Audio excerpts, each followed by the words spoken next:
You must eradicate from your essence childish folly. What's going on, y'all? Liam Crowley with ScreenRant here with the one and only Mr. Milchick himself, Mr. Tramell Tillman. Tramell, thanks so much for taking the time today. Thank you for having me.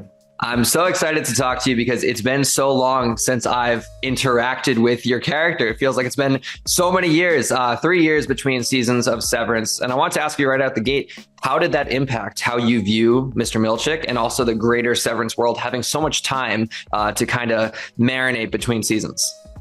Well, one, I have to say, I'm just grateful that we're back, and so grateful for the fans that have been patient with us for these. Yeah, it'll be 3 years, 3 years since we've been gone. We've all felt it. So it's great to be back. The time away really gave me more space to think deeply about Milchick, to really find out who he is and where he's headed in this new season, in season 2. I've had more time to reflect on his journey in preparation for his new leadership. He becomes this new sheriff in town, and he's running the severed floor. So really being able to tap into his motivation, his tactics, and being ready for all the fun that comes along in season 2.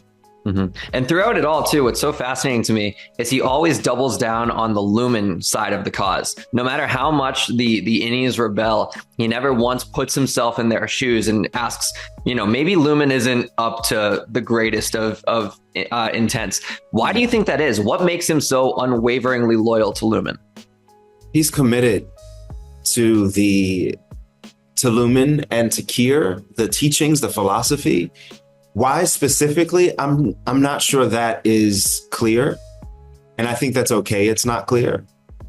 But one thing is for sure, that he buys in to this philosophy. And he has created himself to be a man of a mission. And if you give him a mission, he is going to carry it out. That makes him very vulnerable at times and extremely powerful, because he's also a holder of secrets. And someone who holds that many secrets and is willing to do anything that he can to carry out a mission is very dangerous. Mm-hmm. And the dichotomy kind of too between Milchick and Harmony, I feel like it's so pronounced this season, because in season 1, they seem like they're two sides of the same half. But this time around, we start to kind of peel a bit back on who Harmony is. And we realize that Harmony's kind of downfall in terms of her loyalty to Lumon is her seemingly loyalty or fascination with other employees, specifically Mark S. It's very emphasized in the season that she wants Mark S to be a part of this mysterious project. She wants him to see his work through. Milchick, on the other hand, at least from my perspective, seems to have no loyalty to any individual person, just the overall cause.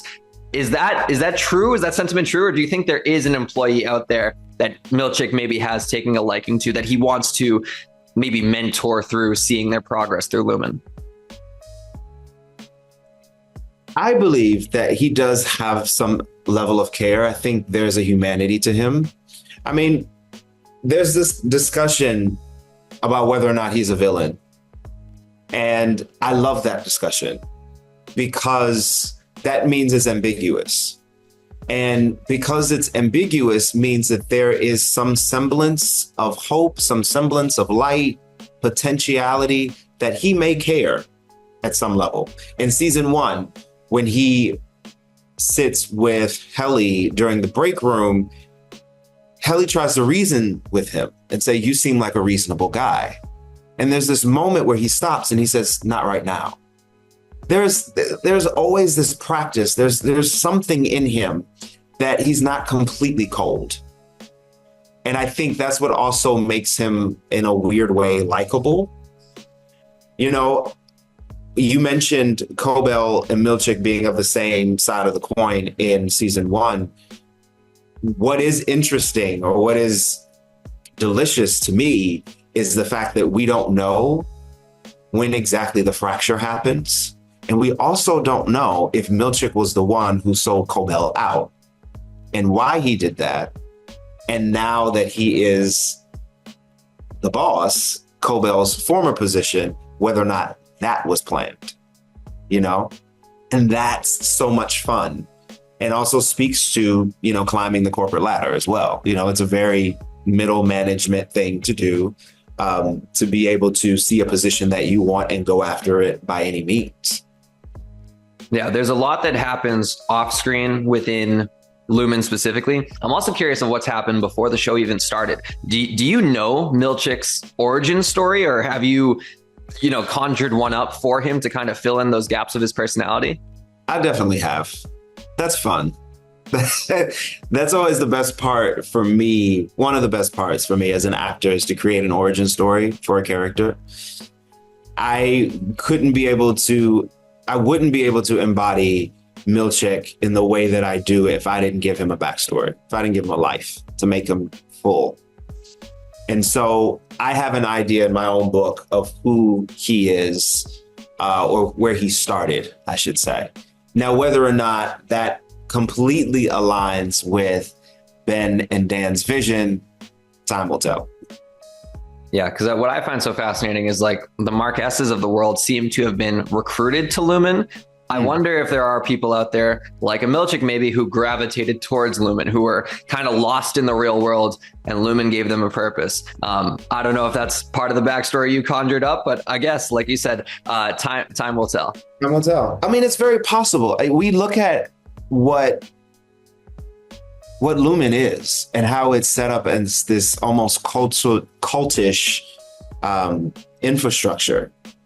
And many times in these cult groups, they get people who are in vulnerable situations. And those persons attribute or attach themselves to these ideas because it gives them a sense of purpose, some direction, hope. And there's got to be something beneath the surface, right? If this man is 10 toes down for this corporation, he's got to be getting something out of it. I don't want you to spoil anything, of course. Okay. I've only seen 6 episodes. However, I'm dying to know, like, even personally, because I love this show, that finale, are we going to be left with the same amount of just like what happens next as the season 1 finale? Or is there at least any type of bow tie this time around? It wouldn't be Severance if we didn't leave you hanging, right? just a little bit, that's the brand, right? That's who we are now. Okay, well, I will wait with bated breath for that. I will enjoy these next 10 weeks as best as I can, and then hopefully not have to wait another 3 years. I talked to the EPs recently, and they said we're working to make sure season 3 is closer than 3 years. And I know it's not confirmed yet, but I have a pretty good feeling about this one. Before we go, Tramell, you got another big project coming out this year, that being Mission Impossible, The Final Reckoning. Your character is not listed on your IMDb. I'm sure it's shrouded in secrecy. What, if anything, can you tell us about your role in this grand franchise? I had a great time on Mission Impossible. Christopher McQuarrie is a fantastic director. Tom is a wonderful, wonderful artist. And I cannot wait for how audiences respond to it. Is it like, I know it's the title has changed to The Final Reckoning. Is this sending out the franchise with a bang? I cannot say. I cannot confirm nor deny. Honestly, because I don't know, to be honest. But, I had the privilege of, I saw Interstellar when it was re-released in 70mm IMAX, and they played that trailer on 70mm IMAX. If I could buy my tickets now, I would. I'm so excited for that movie. But anyways, I'm gonna hold you to that. Make sure that you bought your ticket to go see Mission Impossible, because you said that. I will be seeing it in IMAX at least 3 times. That is genuinely my favorite action franchise ever. I cried during Dead Reckoning Part 1. I was like, so good. So good. Like, unbelievable. The train sequence. I was just saying, the train sequence. Like, what? Every time I thought it was going to be over, they just piled more onto it. And I said, this is fantastic. I'm so stoked to see what you guys cooked up for The Final Reckoning. But until then, we got 10 weeks of Severance to look forward to. Then we have Mission Impossible in the summer. Seems like it's going to be a big 2025 for you, Tramell. Again, thank you so much for your time. Thank you. It's a pleasure. And do remember, stray not from Kier's path.